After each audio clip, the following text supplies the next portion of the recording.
Buying a car in America is not a normal transaction, but most people treat it like it is. With repossessions reaching record highs and the average price of a new vehicle right around $50,000, it's now more important than ever that you truly understand the car buying process. Now, normally I wouldn't really make a video like this, but after seeing countless clips out there of car salesmen and customers doing this, And you still owe money on your vehicle, right? Yeah, like 12,000. You have any money to put down? Not really, no, I don't. I wasn't sure if you would take my car on trade-in and I could use that as a down payment. What would my payments be looking like? What are you paying now? 300? It's gonna probably be more than that. I could 100 more I could do. 400 would be doable. 450 would be kind of tough for me. Well, I'll find out as soon as we get back. Okay. He wants to be at 400. Said 450 would be a stretch, but I'll take it out there. I feel like I have to try to spread some level of awareness about what people need to know if they want to avoid making a terrible long term decision. Of course, in America, most people need a vehicle to live their life. They have to use it to get to work or school, so it's understandable people don't really want to do a ton of legwork because for many, the car is just a means to an end. But I'm telling you, if you think that way while you go and buy a car, then chances are high that you'll end up trapping yourself behind a financial decision that will hurt you for years. Car salesmen are trained to sell you something, often using deliberate psychological techniques that are meant to confuse you, wear you down, and then get you to close. Sure, they're trained somewhat on what the car has for features and whatnot, but chances are if you take 30 minutes to research the car that you're interested in, you can often know more about that car than the salesperson does. And I'm really not exaggerating here.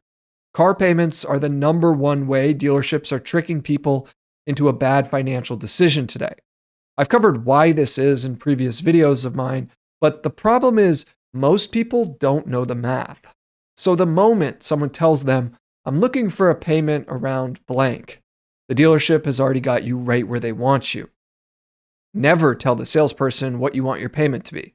Don't tell them what you can afford or what you want your max payment to be. Because payment is how they trick you and it's how they can make it seem like they're doing you a favor. This is because they'll stretch the payment across 6, 7, or even 8 years to hit that magic number. So what to do instead is focus on the out the door price. This means the price of the vehicle, any fees they charge, and taxes. It's your total price. From there, you should know ahead of time what you can afford based on what you were pre-approved for, assuming you're not paying cash for this vehicle. And this leads me to another big problem that people fall into. They wait until they're at the dealership to get approved for a loan. Never do this. Instead, get pre-approved from a bank or your local credit union first. That way, you know the interest rate they're offering you directly. If you wait until the dealership to apply for this, they will almost certainly add percentage points to your loan without you ever knowing it. They'll say something like, good news, we got you approved for 10%. But little do you know, the bank approved you for 8%, and the dealership tacked on a dealer reserve, which is an additional 2% that turns out to be thousands in extra costs for you during the term of the loan. They might ask you, are you financing or paying cash? And honestly, I'd recommend saying this, I'm open to either, whatever gets me the best deal. See, contrary to what some people think, most dealerships don't want you to pay cash. Because as I said, they can make more money on the financing aspect of the deal. For the dealership, this is called the back-end profit. Front-end profit is like the vehicle price and whatever margin they have in it. But back-end are things like warranties, financing, add-ons like paint protection or interior protection. I mean, the list goes on and every dealership offers something different. But there's really the back-end and the front-end. So there's two different ways that they might get you. Now, if you're getting value out of this video already, please share it with someone who needs to know this information. Another tactic dealerships use is getting you to physically come to the store. They know if they've got you there, they have a much higher chance of closing the deal. Why? Well, I'll cover the reasons in a moment, but simply put, they can wear you down. And like I said, most people are inexperienced, so they end up capitulating during this process. And that's not to say you shouldn't go to the dealership, especially if you want to test drive the vehicle or whatever. But the point is that you got to be prepared when you do go there. I'm sure some of you have heard of the sunk cost fallacy. This is when a person is reluctant to abandon a strategy or course of action because they have invested heavily in it, even when it is clear that abandonment would be more beneficial. Dealerships know this, and they also know that time pressure will destroy rational thinking. And one of the ways they may try to keep you at the dealership once you are there is if you have a trade in. This is also where a ton of people make costly errors. See, most people don't know the real value of their car. They also might not feel comfortable negotiating for it. Some may not want to deal with selling it privately, so they trust the dealership for convenience. And dealers know this, so they try to lowball you hard. If they can make a $5,000 margin on your car before it even hits the lot, that's a win they'll take every single time. So you should always know your trade-in value and private party value before walking into the dealership. You can easily do this in 2 minutes on websites like Kelley Blue Book. You should then take another 2 minutes and get real quotes from websites like CarMax or Carvana, or if you have more time, you could privately list it to see if you could get more. Once you have some idea of what the vehicle is worth, try to make the dealer match the offer or even get them to beat it. Do not go into a dealership without both knowing what your trade-in is worth, and if you can, also clean up the car first. A light detailing can change the perception drastically. A dealership will evaluate your trade in a few minutes. They probably won't even drive the car. So first impressions, particularly with how it looks, are key. One thing that I keep seeing online is people giving their bottom line price as soon as they're asked for it. This is terrible for any negotiation in general, at least up front. And the reason why is that if you give them that first, you've shown them your floor and then they'll just use that as a starting point. Now, if they won't give you the price that you're looking for, either on your trade-in or on the vehicle you want to buy, be ready to walk. Now, I know for some, you might need a car and you don't have time to walk away. But I'm telling you, walking away can save you from years of financial trouble from making the wrong deal. Plus, walking away can end up serving you later because the dealer may end up giving into what you're asking for if they've seen that you're a serious buyer and you're not really willing to budge on where your price floor actually is. But here's the other part to this that they use to try to confuse you. The trade-in should be treated as a separate transaction. Let's say you walk into a dealer because you know they have the car that you want. You're going to trade in your car too. The dealer's going to act like they're all one big transaction. They'll say, we'll give you X for your car and our car costs Y. Boom, it's a done deal. No. You first deal with the out-the-door price on the car you might want to buy. Once that is locked in, then you can deal with your trade-in. Those are two separate transactions, two separate negotiations. They'll also ask you how much you owe on the car. You don't have to tell them that until they've given you a price for your trade-in. Telling them how much you owe on the car is not going to help you in any way. It can only be used against you.